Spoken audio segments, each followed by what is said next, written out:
Before I start this video, I just want to say all the products here that I talk about are available at www.fk8te.com. And if you want to contact me, please, Monday through Friday, Eastern Standard Time, 10 a.m. to 6 p.m. Text, please. I can't always pick up the phone, but if there's a text, I can always answer the text. When I look at the phone, okay, so-and-so text me, let me get back to them. That's much easier, even easier than emails. Text is definitely preferred. Again, the website, www.fk8td.com. Thank you, and now on with the video. Fk8 tuning and development. So, 6AN lines. Let me just say before we get started, the 6AN lines that I sell are pressure tested. All right, I'll leave that set over there. And one of the things that I do is I always leave the 6AN part here, because if you have an XDI pump, instead of running the 5/16 adapter, you can connect it directly to 6AN. Oh, well, what's that matter? The factory line is 5/16. That's 6AN. No, it's not. 5/16 is the outside diameter of that line. That line is 3/16 on the inside. A 6AN line is 5/16 on the inside. I can literally take this line and push it over the factory line. Well, so besides putting the flex fuel kit on, obviously these lines provide safety against rubber breakdown, because it doesn't matter what lining they say is in there, that crap always breaks down over time. Rubber's porous, it breathes, air gets through it, and it's just a fact. Also, the 6AN line from back to front that I sell, that makes a difference as well. Well, how does it make a difference? Well, not only do you have more volume in the line to help dampen fuel pulses, which you've seen with a fuel pressure gauge after installing the line, because you'll see if you have a fuel pressure gauge on there, it bounces. That bouncing is that pulsation you get between the regulator in the back and the actual pump in the front, the high pressure pump, the pumping action, and the way the regulator's opening in the back. And when it's drawing that fuel, you're getting this pulse through the system. The smaller the line, the more that pulse, the more rapidly that pulse is transferred through the system. On a larger line, you're dampening that pulse over that line so that it's not as aggressive, or should say, that's probably not the best word, but it is what it is. Let's go with another one that I have. The in-tank pump. The in-tank pump, the EW300C can supply a lot more than you'd think, most people would think. And the problem, though, is that the regulator in here hides the actual lines. This is a filter, by the way. This is not just some assembly, and if you look, it's thick here, and this whole area here is a filter assembly. So it's a very large filter. It gives a lot of area for the fuel to flow through, and the inlet here is pretty significant to flow in there. But where the regulator sits, you have both there, that small hole there, and this small hole here to go into this line. Well, I've modified that. I modified that to allow more fuel flow through there. So, and for those of you that say, oh, you don't need that, what I have is good enough, that doesn't matter. Okay, well, the Blue Core California, I tuned and JSR a discussion about what works and what doesn't, and that makes 661, all right, on Honda.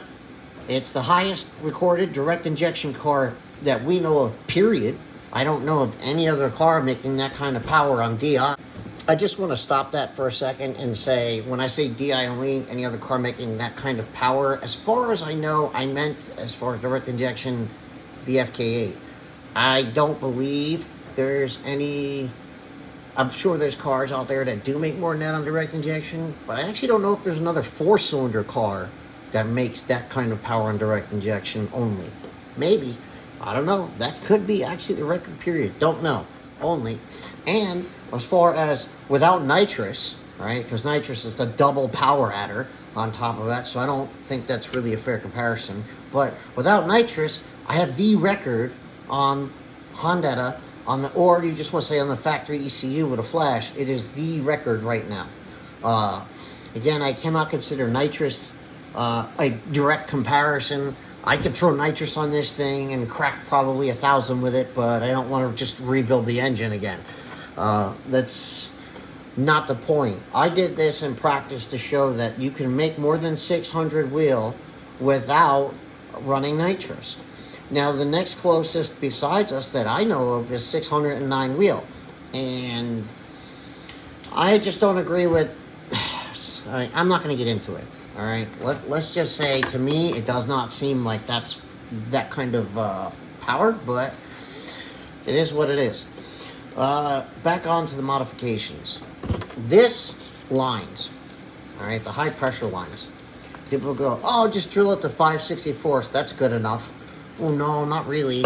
I have already proven and shown, all right, this is my line end, and somebody like, oh, that's the other end. No, it's really not. It's my line end, and it's machined. It's not, and it's got a smooth bore and taper. Why does that work better? That works better because the bore is smooth, and the taper's there, allows the fuel to come out of the hole and spread to the width of the fuel rail instead of shooting straight in, and then you got this low pressure zone right there.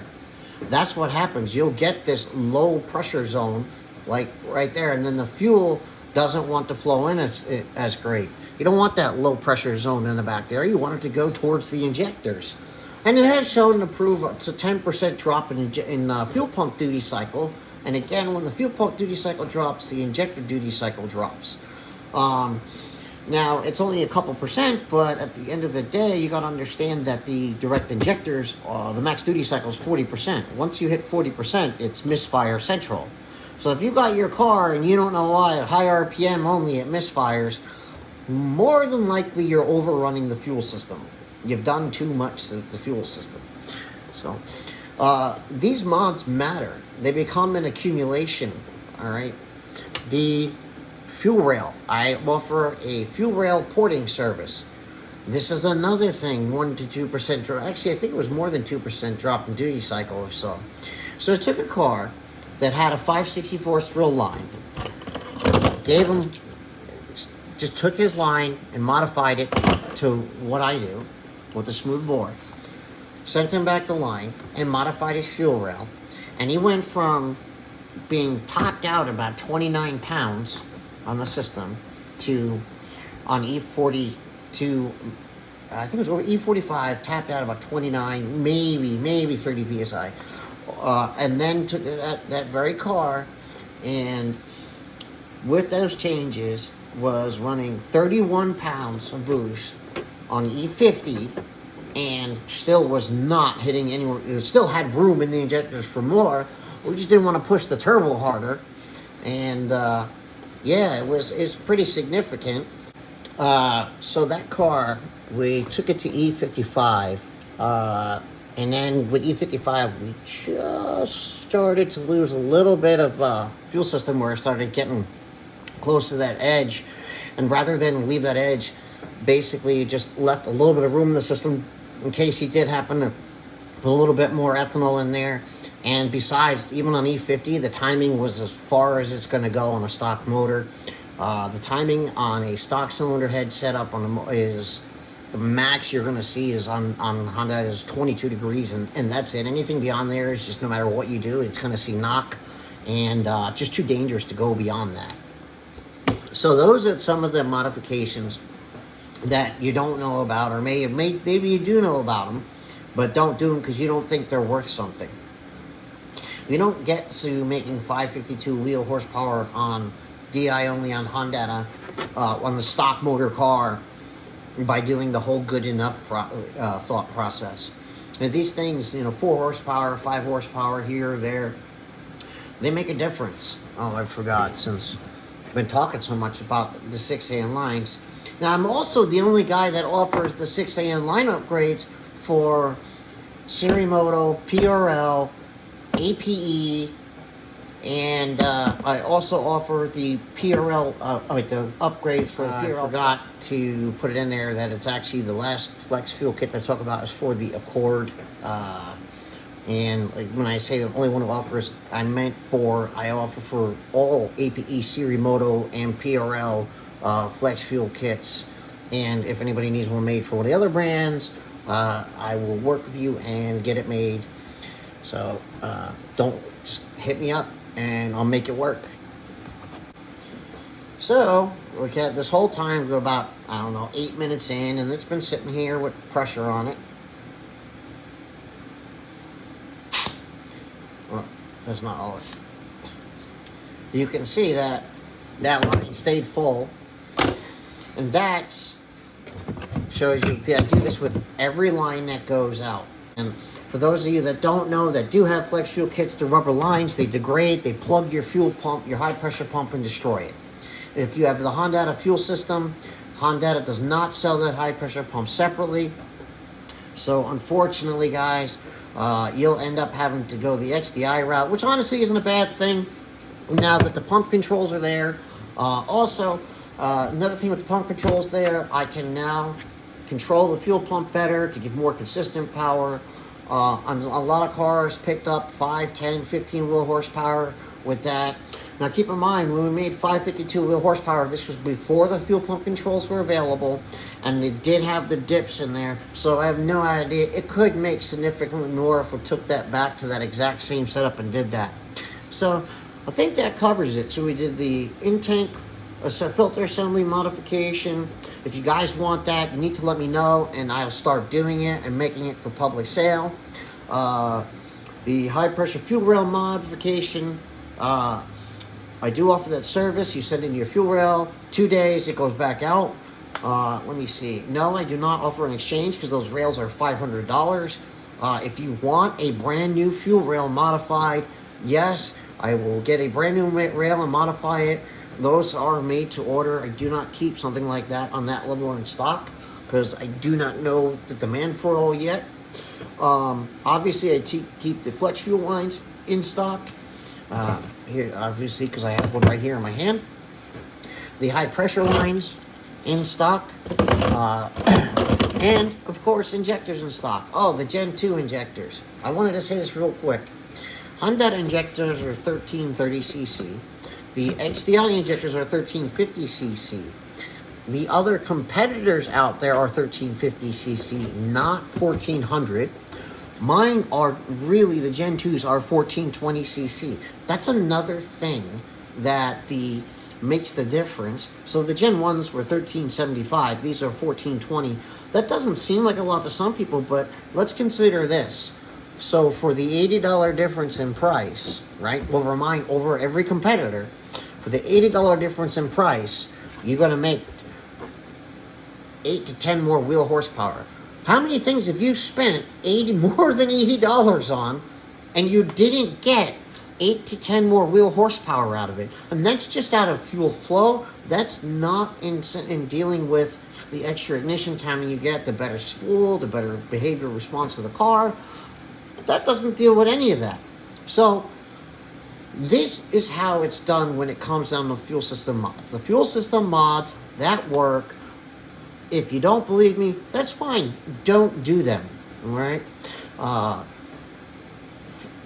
really don't think it's going to be a very long time before I really expect anyone to break 700 wheel horsepower without using nitrous. My next goal is to break the record on DI. Yes, the Blue Car California has the record on DI. I'm not trying to do that to step on anybody's toes. It's just another thing to show what can be done with the OEM ECU. Yes, you have some things that you have to do that make it a little bit difficult to get the job done, but I know how to tune all these things, including cams, ported heads, all these things. I know how to do the CTR MAT 500 on a built motor ported head with a bigger MAF housing. Those are all things that I've developed and done. And no, I'm not going to just throw all the settings out there because there's more to it than any one setting. I could give you the setting that you ask for, but it's not going to work because there is a combination of things, and not every car can be run on the same settings. All right, you could have two cars that have the same setup. Oh God, that's another one. Please stop saying you have the same setup. Don't say that. All right, because I guarantee there's differences from car to car. All right, you can say, oh, I've got a downpipe, I've got an intercooler, and I've got a catback exhaust. That's the same setup as his. And it's not. It's not. You don't know what injectors he has. You don't know if the fuel rail's ported. You don't necessarily maybe have catted or catted downpipe. Who says they even have the same brand as you? All right, somebody said to me, oh, I've got the same setup as that. Buddy, if you think you're going to make 700 wheel horsepower just because you have a G3900, an intercooler, and an exhaust, yeah, you got a lot to think about. That's not going to happen. You're going to go to the dyno and you're going to be disappointed. I'm not saying it to be a jerk, but don't start saying that, oh, I've got the same setup, because there are little things on every car that are different. That this is where we see the variations. You get two P600 cars, one makes 490, one makes 520, you know? And sometimes it's dyno dependent. But these are differences that you don't necessarily see. Don't go and say, I've got the same setup as so-and-so, because you probably don't. So you might not have the same exhaust. Your exhaust might have like the AFE and AWE where it crimps back down at the downpipe on the front, and you make less power because you have a restriction that you don't think you know about. You know, you think that, oh, it's the same thing, and it's not. So anyway, thanks for tuning in. I hope this helps you guys, gives you a clear perspective. Don't forget, go to my webpage, www.fk8td.com. You'll find the products there.